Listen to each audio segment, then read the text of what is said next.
السلام علیکم۔ چھٹی جماعت کی اردو سبق شعر میسر ٹیپو سلطان، صفحہ نمبر 73 نکالیں بچے۔ اس کے بعد بھی انگریز بار بار لڑائی چھیڑتے رہے۔ انہوں نے ٹیپو کے سرداروں کو جائیدادوں اور جاگیروں کا لالچ دے کر غداری پر آمادہ کیا۔ آخری جنگ سن 1799 عیسوی میں ہوئی۔ فوجی سرداروں نے غداری کر کے انگریزوں کی مدد کی اور سنگا پٹنم کے قلعے کے دروازے کھول دیے،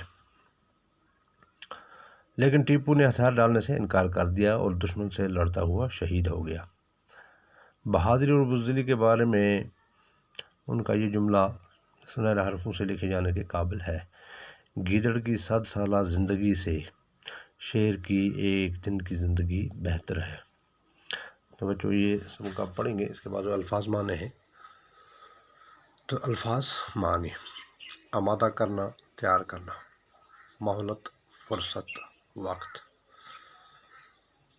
اصلاح، درستی، سدھار، پے در پے، مسلسل، جس کا دوسرا معنی لگاتار بھی آتا ہے۔ دنگ رہنا، حیران ہونا۔ واحد جمع، جائیداد، جائیدادیں، جاگیر، جاگیریں، فوج، افواج، جملہ، جملے، حرف، حروف، اصلاح، اصلاحات۔ سوال نمبر 5 ہے: جنوبی ریاستوں کو کمزور کرنے کے لیے انگریزوں نے کیا طریقہ اختیار کیا؟ تو اس کا جواب ہے: جنوبی ریاستوں کو کمزور کرنے کے لیے انگریزوں نے ٹیپو کے سرداروں کو جاگیروں اور جائیدادوں کا لالچ دے کر غداری پر آمادہ کیا۔ تو بچوں یہ تھا آج کا سبق۔